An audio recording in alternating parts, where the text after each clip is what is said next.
I'm Mick from 47 Industries. I've spent the last 12 or so years helping to develop the sport of ATV or quad bike riding here in Australia.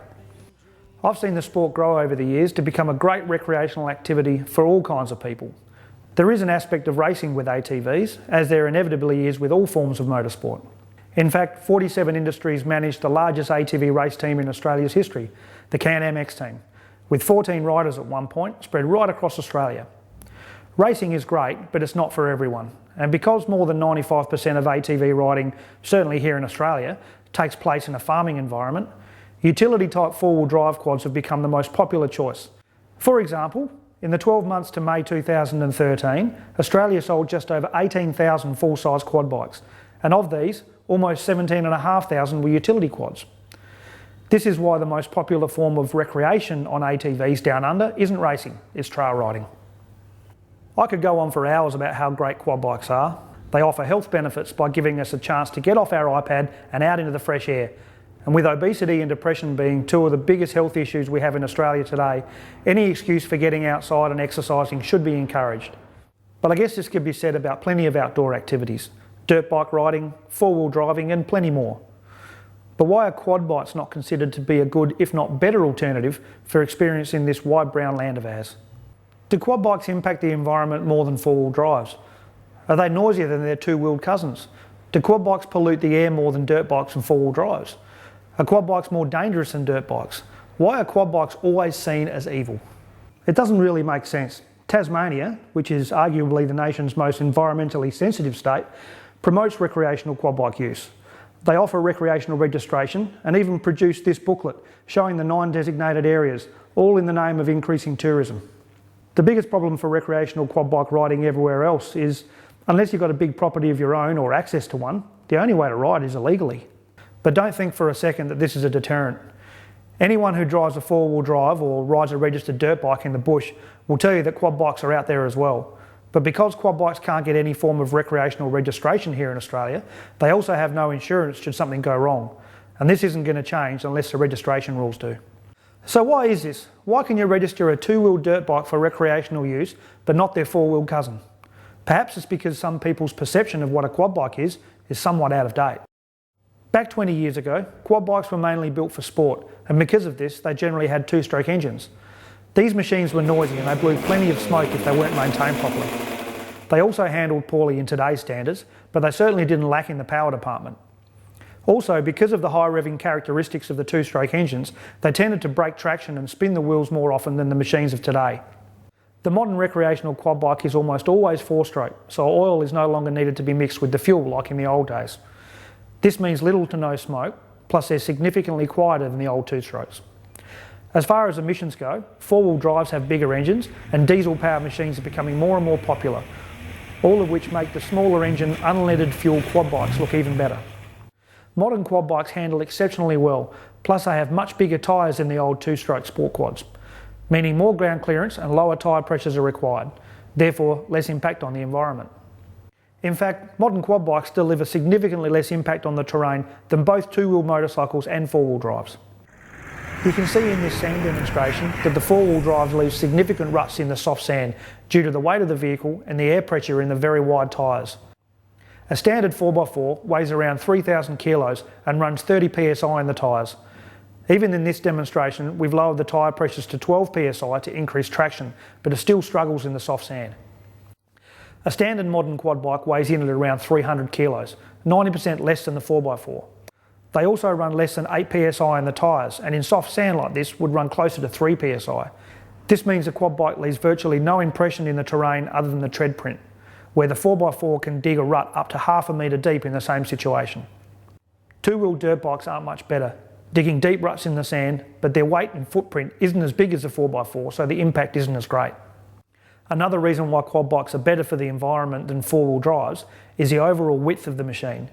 You can see by the tracks left by both machines in this demonstration that the quad bike is much narrower than the four-wheel drive.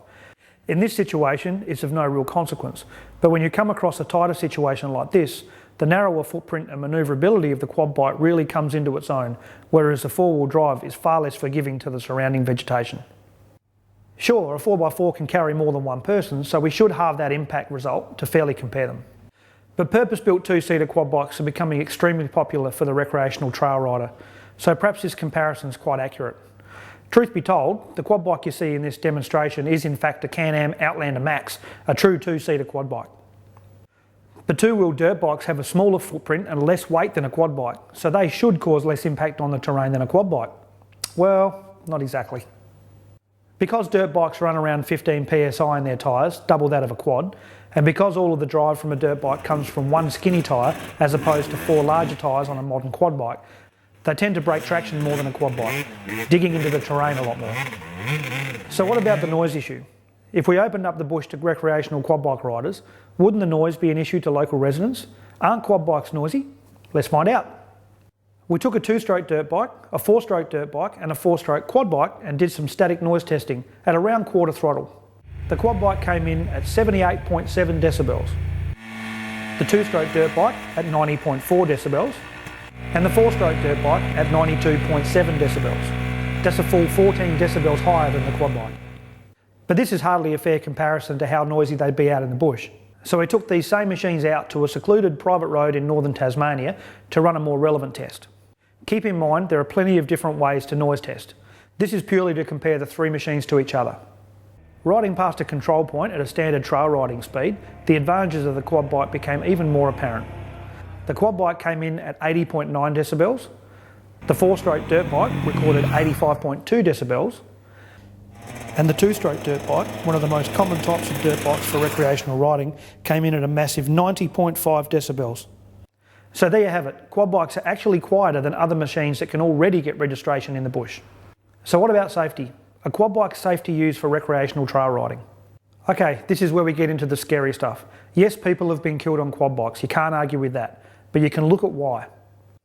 If you look at the figures of quad bike related deaths in Australia, you'll quickly see that if the rider is wearing the correct safety equipment, if the machine's in good order, if the rider's not riding a machine that they're too young for, as per the factory recommendation stickers on the machine, if the number of people on the quad does not exceed the manufacturer's recommendations, and if the rider is not speeding, deaths on quad bikes are virtually non-existent.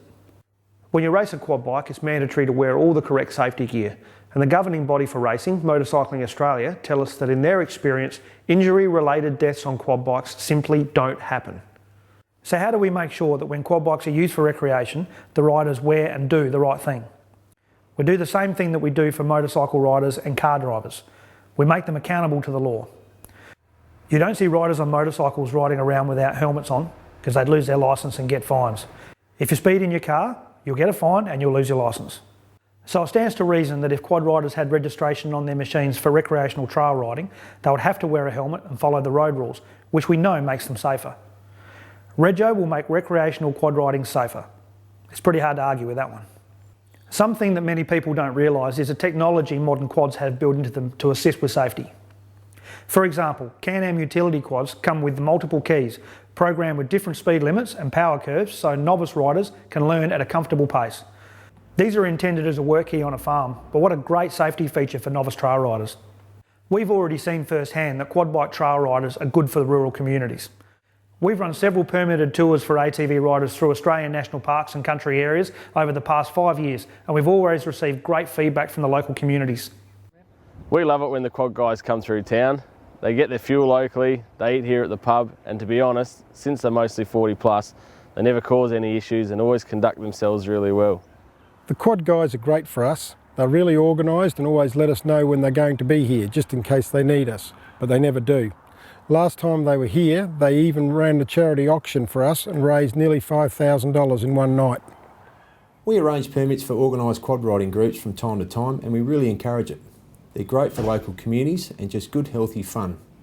I was a bit nervous about it in the beginning, but when I heard they invited the local national park rangers along on their tours, I could see they were doing the right thing.